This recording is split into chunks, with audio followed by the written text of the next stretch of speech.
हमारे व्यस्त जीवन में ईश्वर की आवाज़। कहा गया है, अगर माँ और स्वर्ग के बीच चुनाव करना पड़े तो हम किसको चुनेंगे? तो मैं माँ को चुन लूँगा, क्योंकि माँ है तो स्वर्ग मिलेगा ही। माँ स्वर्ग से भी बढ़कर है, उसका योगदान अतुलनीय है। 8वां सामान्य सप्ताह 29 मई 2023 सोमवार। पहला पाठ उत्पत्ति ग्रंथ अध्याय 3 पद संख्याएं 9 से 15 तथा 20। संत योहन का सुसमाचार अध्याय 19 पद संख्याएं 25 से 34 तक। माँ मरियम कलीसिया की माता की याद। जब कोई विद्यार्थी बड़े परीक्षा में भाग लेता है और बड़ा टॉप रैंक पर जगह बना लेता है तो वह अपनी माँ को याद करता है। एक गरीब खिलाड़ी जो बड़े संघर्ष से ऊपर उठकर खेल के क्षेत्र में कोई बड़ी प्रतियोगिता में ट्रॉफी उठाता है, उसके आँखों में आंसू छलक उठते हैं और वह अपनी माँ को याद करता है। दूर दराज के गांव के विद्यालय में पढ़कर बड़ी ऊंची पदवी पाने वाला कोई सफल व्यक्ति नौकरी के क्षेत्र में या राजनीति के क्षेत्र में जब ऊंची पदवी पा लेता है तो अपनी माँ को याद करता है और उसके खुशी के आंसू छलक जाते हैं। इसी तरह से कई दूसरे क्षेत्रों में भी, पढ़ाई का क्षेत्र हो, खेल का क्षेत्र हो, नौकरी का क्षेत्र हो, राजनीति का क्षेत्र हो या कोई भी सफलता के क्षेत्र में माँ का योगदान भुलाया नहीं जा सकता। सफल होने वाले व्यक्ति अपनी माँ के त्याग को, अपनी माँ के बलिदान को, माँ के सेवा को, समर्पण को और माँ के सहयोग को भूल नहीं सकते और माँ की याद में उनके आंसू छलक उठते हैं। बोलने के लिए शब्द पर्याप्त नहीं होते।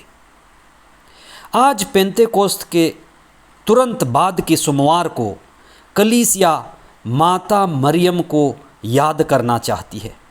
ईसा के जीवन, उनकी शिक्षा और उनके दुख भोग, क्रूस मृत्यु के समय माता मरियम का ईसा के साथ चलना, उनके साथ होना और इस सारी यात्रा में यानी मुक्ति की यात्रा में और मुक्ति के योगदान में अगर किसी व्यक्ति का सबसे बड़ा हाथ रहा है, जिसके बारे में संत लूकस ने सबसे ज़्यादा लिखा है, जैसे कि वे प्रेरित चरित्र में इस बात को लिखते हैं कि ईसा के क्रूस मृत्यु और ईसा के शव को दफनाने के बाद ईसा के शिष्य डर के मारे ऊपर के कमरे में बंद हो गए।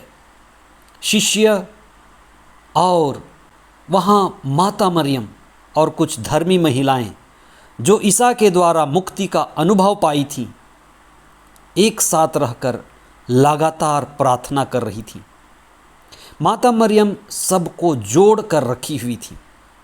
आज के पहले पाठ में हमारे आदि माता पिता आदम और हेवा की गलती के कारण जो दुष्परिणाम और गलत प्रभाव मानव जाति को झेलना पड़ा, वहीं माता मरियम जो एक कृपा पात्री बनी, उनके अच्छे जीवन, श्रेष्ठ चुनाव के कारण अच्छे परिणाम, मानव जाति को मुक्ति का परिणाम मिला, पवित्र आत्मा में आनंद का अनुभव मिला। धर्मशास्त्र हमें बताती है कि ईसा के शिष्य क्रूस के रास्ते में ईसा की मृत्यु के बाद किस तरह से बड़े भयभीत हो गए थे और हर कोई अपना अपना रास्ता लेकर भाग खड़े हुए थे। अगर कोई क्रूस के नीचे खड़ी हो पाई तो वह माता मरियम है। उनके साथ उनका प्रिय शिष्य योहन और कुछ धर्मी महिलाएं। ईसा के मृत्यु के बाद भी शिष्यों के साथ रहने वाली, शिष्यों को सहारा देने वाली, उनको धैर्य बंधाने वाली, उनको ढाढ़स देने वाली माता मरियम थी। प्रभु यीशु के जन्म से पहले स्वर्गदूत ने माता मरियम को प्रणाम करते हुए कहा था, प्रणाम प्रभु की कृपा पात्री। हम इसी बात को आज याद करते हैं कि माँ मरियम कृपा पात्री हैं और वास्तव में प्रथम कलीसिया के लिए वो कृपा पात्री बनी। उनका सहयोग अद्भुत था जिसको भुलाया नहीं जा सकता।